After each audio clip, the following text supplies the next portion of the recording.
Assalamualaikum warahmatullahi wabarakatuh. Alhamdulillah kita dapat bertemu dan berjumpa kembali bersama Akur Abu Kurdi di dalam pembelajaran jarak jauh. Nah, anak-anakku yang soleh dan yang soleha, agar kita senantiasa diberikan kemudahan oleh Allah Subhanahu wa Ta'ala, yuk kita sama-sama berdoa agar apa yang kita pelajari hari ini melahirkan kebaikan buat kita. Yuk, bismillahirrahmanirrahim. Raditu billahi rabba wa bil islami dina wa bi muhammadin nabiyya wa rasula. Rabbi zidni ilma warzuqni fahma. Amin ya rabbal alamin. Semoga apa yang kita harapkan diberikan oleh Allah Subhanahu wa Ta'ala. Ilmu kita penuh dengan kemanfaatan, yaitu ilmu yang berkah, diliputi aneka ragam kebaikan, dan orang tua kita diberikan kemudahan segala urusan oleh Allah Subhanahu wa Ta'ala, dan juga diberikan kekuatan kesabaran di dalam mendampingi kita belajar. Nah, anak-anakku yang soleh dan yang soleha, materi kita kali ini masih pelajaran kelima, yaitu tentang Rasul Allah itu adalah idolaku. Tuh, idolaku adalah Rasul Allah. Nah, tentunya kita harus hafal. Kemarin kan udah disebutkan tuh nama-nama yang 25 nabi, biar tambah hafal. Yang Adam, Idris, Nuh, Hud, Soleh, Ibrahim, Lut, Ismail, Ishak, Yakub, Yusuf, Ayub, Syuaib, Musa, Harun, Zulkifli, Daud, Sulaiman, Ilyas, Yunus, Zakaria, Yahya, Isa, dan Nabi Muhammad.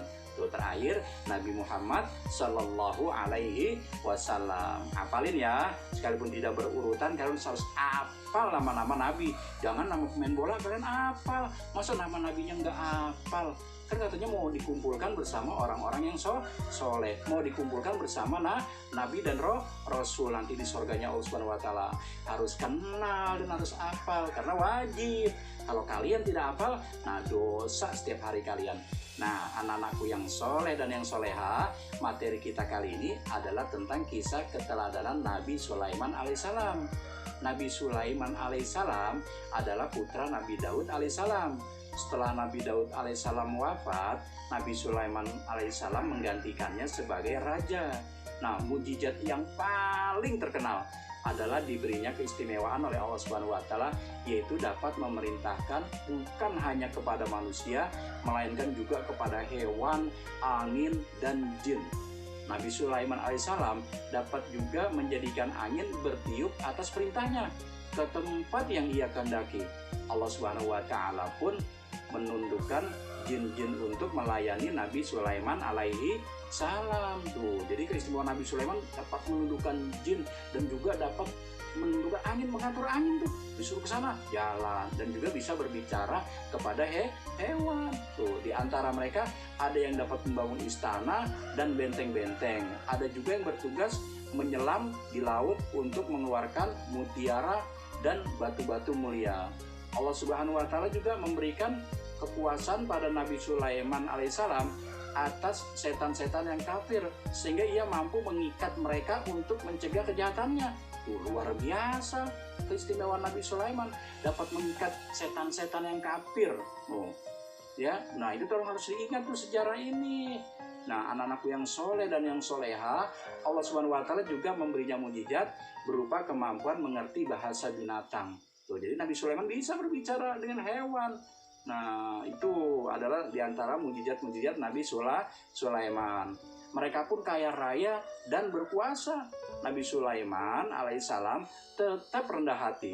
Tuh, sekalipun banyak mujizatnya dan juga dia berkuasa sebagai seorang raja, tapi dia rendah hati, patuh dan tunduk pada perintah Allah Subhanahu wa Ta'ala. Kisah Nabi Sulaiman alaihissalam terdapat dalam Al-Quran, yaitu surat An-Naml ayat 27 dan ayat 44. Doa Nabi Sulaiman alaihissalam selalu dikabulkan oleh Allah Subhanahu wa Ta'ala, yaitu tidak ada seorang pun yang memiliki kerajaan besar dan kaya raya seperti kerajaannya. tuh. Jadi kerajaan yang paling nomor satu di dunia yaitu kerajaan Nabi Sulaiman alaihissalam. Dan orang kaya nomor satu di dunia adalah Nabi Sulaiman. Dia kaya raya tapi dia tetap tunduk dan patuh kepada Allah Subhanahu wa Ta'ala. Nah, anak-anakku yang soleh dan soleha, pelajaran yang perlu dipetik nih, tolong diperhatikan. Pelajaran yang perlu dipetik yang kita ambil dari kisah Nabi Sulaiman apa? Nabi Sulaiman alaihissalam dapat memerintahkan bukan hanya kepada manusia, melainkan juga kepada hewan, angin, dan jin. Tuh. Dan yang kedua, Nabi Sulaiman alaihissalam mampu mengikat jin-jin kafir untuk mencegah kejahatan mereka. Tuh, jadi dia mampu diberikan kekuatan oleh Allah Subhanahu wa Ta'ala dapat mengikat jin-jin kafir agar mencegah kejahatan mereka. Dan juga Nabi Sulaiman alaihissalam meskipun kaya raya dan berkuasa tetapi tetap rendah hati, patuh dan tunduk kepada perintah Allah. Ini kita baru punya sepeda nggak mau sholat, jangan. Baru punya motor nggak mau sholat, jangan. Ya sayangnya sholat itu wajib. Yang sehat wajib, yang sakit wajib, yang hidup wajib, yang mati wajib. Mau sholat apa mau disolatin? Nah, harus sholat ya. Kalau nggak mau disolatin, harus rajin sholat dan juga doakan orang tua. Kita harus patuh dan tunduk kepada Allah Subhanahu wa Ta'ala. Nah, anak-anakku yang soleh dan soleha, agar kita selalu ingat apa yang kita pelajari hari ini, tentunya kalian kerjakan nih lembar tugasnya, yaitu lembar kerja kalian. Yang pertama, keteladanan apa yang kamu dapat dari kisah Nabi Sulaiman alaihissalam. Dan yang kedua, ceritakanlah kisah Nabi Sulaiman alaihissalam. Dan yang ketiga, buatlah rekaman video atau voice note kalian membaca surat An-Naml ayat 15, 16, dan 17. Ya, nanti kalian baca tuh surat An-Naml ayat 15, 16, dan 17 kalian rekam dengan video. Nah, Pak Ustadz mau dengar bacaan kalian. Nah, semoga kalian diberikan kekuatan oleh Allah Subhanahu wa Ta'ala dalam semangat belajar. Nah, tentunya kita tutup kembali pelajaran kita ini dengan berdoa, yaitu membaca kalimat thayyibah, yaitu kalimat hamdalah. Alhamdulillahirabbil alamin. Semoga kita dapat bertemu dan berjumpa kembali bersama Akur Abu Kurdi di dalam materi selanjutnya.